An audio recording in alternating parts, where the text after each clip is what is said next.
Alexander Freed is here to talk about his new book, Alphabet Squadron. Plus, we'll show you how you can live your Star Wars story at Galaxy's Edge simply by glancing at your phone. Tell them what they're watching, Yoda Fountain. This is the Star Wars Show from the Lucasfilm headquarters in San Francisco. Here's your hosts, Andy and Anthony. Hello and welcome to the Star Wars Show, a show that is truncating its episode this week because tomorrow is a national holiday and the entire studio is on vacation. Except for us. So we're going to speed through this so we can get to the beach. Fast news, here we go.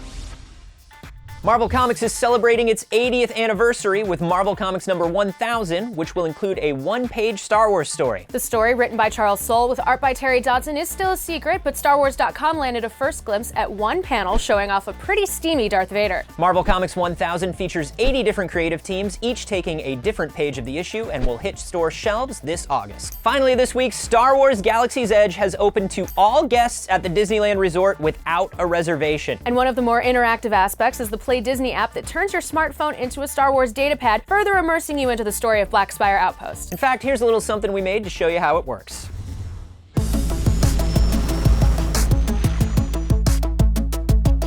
One of the sort of core design philosophies of Star Wars Galaxy's Edge as a whole is this idea that your choices matter. We're trying to create this place where guests feel like they can have their very own hero's journey. And we need to create opportunities for the things that the guests do to have an impact on the broader world. So one of the ways that we're doing that is through the Play Disney Parks app. At Star Wars Galaxy's Edge, our guests will be able to use Play Disney Parks to interact with the land in a number of different ways. Your Play Disney Parks app will actually turn into an in-story Star Wars datapad that gives you the tools and equipment to be able to interact with the world around you. One of my favorite things is actually being able to translate Arabesh to English. It's a language that I've never necessarily been able to read. I'm actually able to sort of translate some of those characters into English and see what that written language actually says, and it makes me feel like I'm more immersed in that story. Based on the way that guests interact with the environment, with props within the land, what jobs they choose to go on, all of that affects the sort of persona that they're starting to create for themselves. And as a result, the way the world around them starts to engage with them. We really want all of our guests to have their own unique Star Wars story, so everyone's experience is actually going to be a little bit different, depending on the choices that you make about what you interact with, as well as the different factions that you decide to ally yourself with. So if you decide to do a lot of things for the First Order, you're going to have a different experience than those who decide to help the Resistance. The Play Disney Parks app also integrates with Millennium Falcon Smuggler's Run. So at the end of that ride experience, guests are actually paid out in galactic credits, depending on how well they've done. But those galactic credits, they don't just sort of disappear into the ether. They actually get carried over into your Star Wars datapad. So there's this really lovely sort of continuity of experience that sort of starts on your mobile device or maybe in the attraction, but are linked together. In order to immerse yourself, you're going to want to use Play Disney Parks while in the land. And we actually really encourage our guests to download the Play Disney Parks app before they come to the park so that they're ready to go on their Star Wars adventure when they arrive.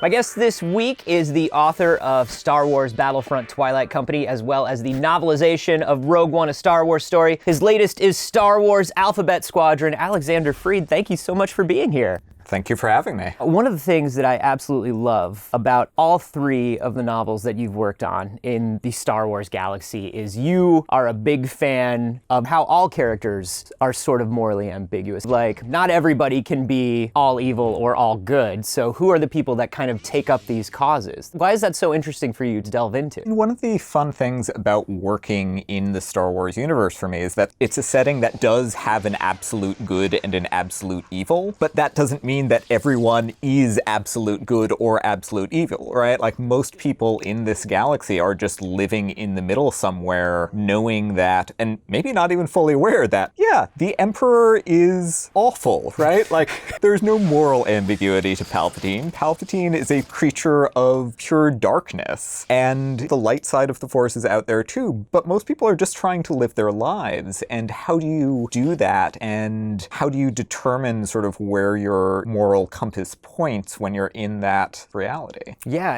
and to that point, can you tell us a little bit about Alphabet Squadron and some of these pilots and these characters that we meet? Because they all fit into almost smack dab in the middle on all of them. Yeah, I mean, Alphabet Squadron, it's 5 pilots with very different backgrounds, all of whom have been fighting in the Galactic Civil War for a number of years, all of whom have accumulated their own traumas through this experience. Leading the group, you've got Erica Quell, who was with the Empire for many years and has only finally defected after the Battle of Endor. And the question that she wrestles with is, have I defected too late?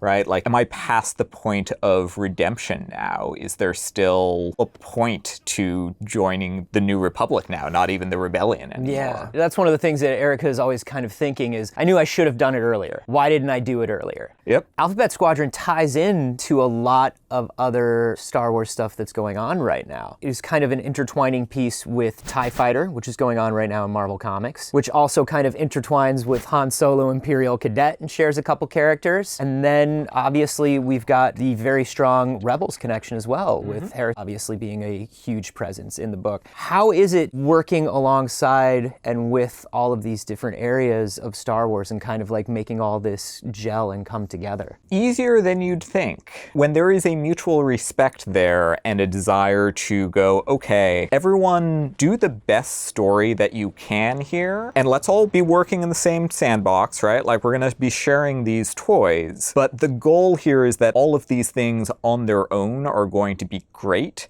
and we're going to look for as many ways as possible to bind those together. This is going to be a trilogy as well, right? This is going to be a trilogy, yeah. There is more story to be told. Right on. Well, thank you so much for coming, Alexander. The book is absolutely phenomenal. Go pick up Alphabet Squadron right now and read TIE Fighter. They are both amazing. Thanks, man. Thank you so much.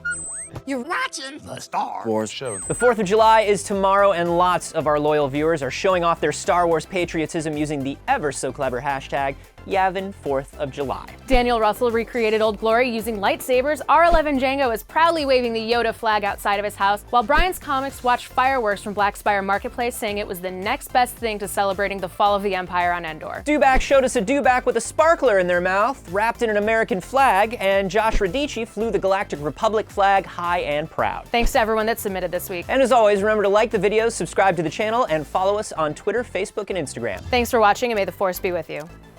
And be safe with sparklers. Always be safe with sparklers. Very serious. 3, 2. Hello and welcome to the Star Wars Show, a show that is Oh my god. This time it was me. Nailed it.